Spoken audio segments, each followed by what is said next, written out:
So different than, like, say, the Frankenstrat. This bar is harder to get, but it's got the same amount of strings. 3. They all have 3. But this one is like, and I can't go out.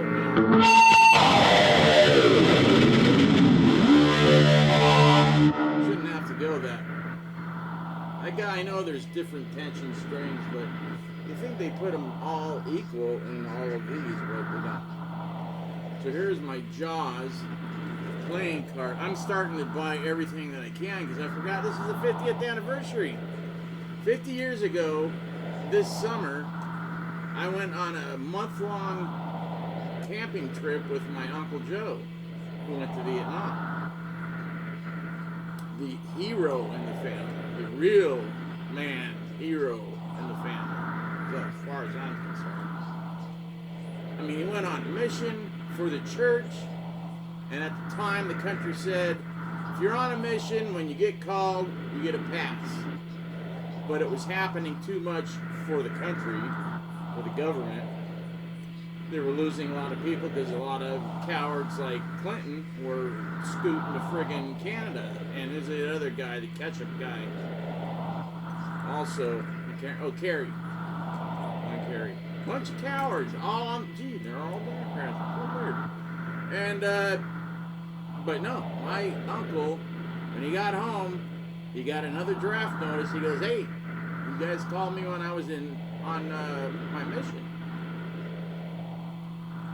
And he said, yeah, we changed the law, or the law, actually.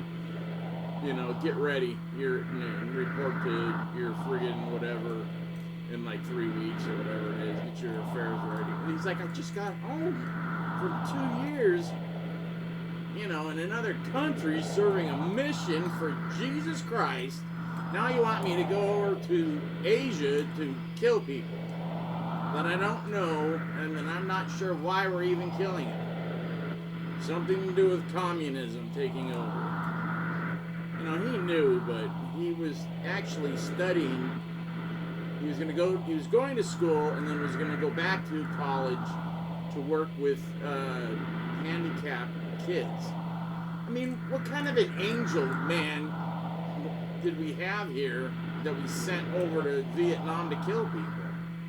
And they're like, oh, well, maybe we can find you a job, you know, where you just flying in a helicopter, helping kill people. So they just had come out with that thing with the helmet where you put it on and wherever he looked, it was just, brand new. And he got to use that. He said he tried to kill as many bushes as he could find.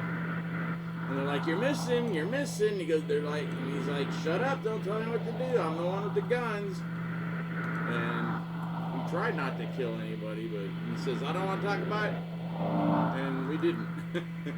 So we talked a lot about the universe, because he was already back at school, and some class he was taking in something.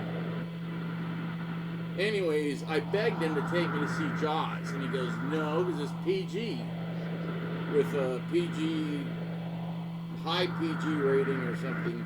He goes, no, but if your parents say yes, okay. So he called my dad, and my dad says, yeah, why not? I'll back it a beat. It's a shark eating people. It's not going to freak him out.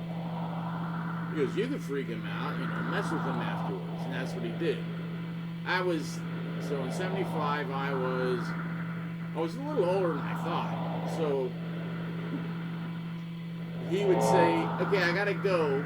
I'll be back in a half hour, because we were staying with a friend of his that he met in Vietnam, who happened to also go to the same church.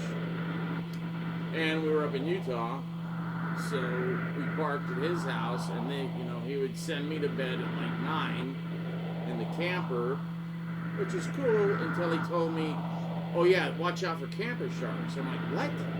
He goes, yeah, there's camper sharks up here. They live in, Salt Lake and, Utah Lake. I'm like, well, nobody told me that. He goes, yeah, I didn't want to tell you that to scare you, but just be careful. They usually don't knock. So if you hear somebody walking up, hide. He was just setting me up. So of course I'm like, ah. So, 3 hours later I can hear somebody walking. Crunch, crunch, crunch. I'm like, gosh. And then I could hear him come to the door and, hand on the knob. And I'm like, he's not knocking. And he goes, ah! I'm like, ah! He's like, you thought I was a camper shark? I go, yes! Because there's no such thing as camper sharks. I go, then don't tell me that! But he goes, come on, we're going to go fishing. I'm like, well, I'm not going in the water anywhere. He goes, there's no sharks.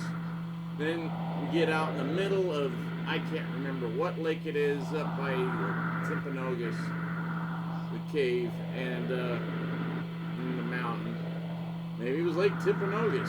And as soon as we're out in the middle, it's like 6:30 in the morning, he goes, oh yeah, this lake has freshwater sharks. And I forgot to tell.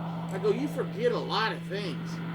He goes, oh, well, I just remember once we're, it reminds me once we get out of here, I didn't realize about camper sharks but that was a joke. But this isn't a joke because I knew, I'd read that there was freshwater sharks. So I'm like, let's go back. Because don't worry, I've got a anti-shark repellent. And he pulls out this Raid can, turned backwards. I'm like, that isn't going to stop a shark. I'm thinking, Jaws type. He was great, but Agent Orange slowly killed him over like 50 years. Because they would go in past the line that they weren't supposed to pass at night and try to lay down as many of the troops as they could and then fly back. And if they couldn't fly back by morning, they're supposed to land, cover the friggin' helicopter up with brush, and then hide. And then they would be radioed, okay, we're going to do an Agent Orange drop, so bury yourself and breathe through that metal tube we gave you. And my uncle's like, well, if it's not bad, I mean, it kills all, they could see the forest, just dying.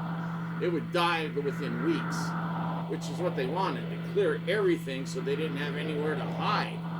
Because that was the main problem of catching these people. So he's like, this has got to be bad for us. But he did it anyways, you know, tried to not breathe or tried to like put a filter. But he still got sick and it slowly killed him.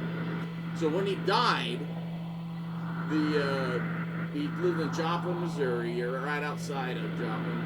The doctor said, cause of death, Agent Orange. And it got to the government, because he was in the Army, and they always get a copy, because they want to know what's going on. And they go, oh, we got to get our guy to look at him. So they didn't, come and look. They took the body back to wherever. They said, oh yeah, we did an autopsy. He died of a heart attack, and we cremated him for you. Here you go. Sometimes it's really hard to, want to turn against it. But usually he's like, who's in charge when it happened? Who's in charge when that happened? Obama.